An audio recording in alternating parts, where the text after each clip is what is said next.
ระหว่างทางขากลับตอนนี้เฮาฮอดมุกดาหารแล้วฮอดศูนย์ฮีโน่มุกดาหารว่าจะไปกินหมูกระทะซะก่อนอยู่ริมโขงแถวๆกับเบิ่งวิวมองสะพานนะมาฮอดมองนี้เดี๋ยวเฮาก็เดี๋ยวจะโค้งตรงยูเทิร์นตรงนี้นะช่วงนี้รถหลายคักวะก็มาเที่ยวหายอยู่ได้บ่รู้ว่าหมูกระทะสิเปิดบ่นะมื้อนี้ต้องไปลุ้นกันไปมาฮอดตรงนี้เลี้ยวซ้ายปึ๊บเข้ามานี่ขี่ไปอีกบาดนี้เลี้ยวซ้ายไปเฮาก็จะเห็นวิวโอ้น้ำขึ้นบักหลายวะโอ้โหแม่น้ำโขงขึ้นบักหลายวะเฮ้ยนี่เรือดูดไส้หรือเปล่านี่จากร้านเขาสิเปิดบ่นะมาฮอดนี่บ่คือรถจอดเต็มข้างทางอยู่วะ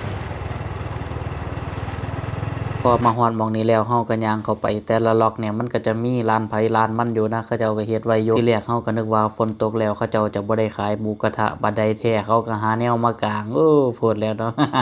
แน่นอนอีหลีว่าเฮ้ยเฮาก็เลือกโต๊ะยงเทิงมันจะลุกไปมาไงเอามาหาเลือกเอาแนวกินมีแต่หมู3ชั้นที่จริงใจเลยบาดนี้บ่ได้กินมาโดนแล้วหมู3ชั้นนี่จัดไปหาผักหาหยังไปนำพวกเส้นพวกหยังเนี่ยมานี่ก็ขาดบ่ได้หมูกระทะมาแล้วมาฮอดก็บ่รีรอเลยก็ฟ้าวจุ่มลงไปพวกเนื้อพวกหยังก็ได้เอาเทลงไปเลยก็มีทั้งลวกและมีทั้งย่างฟ้าวกินฟ้าวแล้วเดี๋ยวมันสิคำทางเมื่อโชคดีแต่ตอนที่เฮากลับเนี่ยฝนมันแค่ลิ้นซื่อๆมันบ่ได้ตกแฮงมันก็เลยบ่ได้เปียกคักนะนั่งกินหมูกระทะไปเฮาก็ชมวิวแม่น้ำโขงไปนำช่วงนี้แม่น้ำโขงก็ขึ้นไหลหลังจากที่เฮาอิ่มแล้วเดี๋ยวเฮาก็จะไปหาย่างเลาะไปหาเบิ่งของกินเพื่อมีของหวานหรือว่าพวกของที่เฮามามื้อนี้ร้านขายของก็บ่หลายปานใดส่วนมากมันจะมีแต่ร้านอาหารพวกร้านบุฟเฟ่ทะเลเผาจังซี่แม่หรือว่าพวกร้านหมูกระทะมันจะหลายส่วนร้านของกินอื่นๆทั่วไปนะมันบ่ค่อยมีแวะซื้อหอยนางรมนิดนึงคิดอยากมาโดนแล้วหลังจากที่เฮาลองชิมเบิ่งมันก็แซ่บอยู่หลังจากนั้นเฮาก็มาซื้อน้ำก็จะเป็นน้ำบักพร้าวซื้อน้ำแล้วเฮาก็เตรียมตัวกลับบ้านขี่รถเลียนไปเรื่อยๆกินน้ำบักพร้าวไปเรื่อยๆ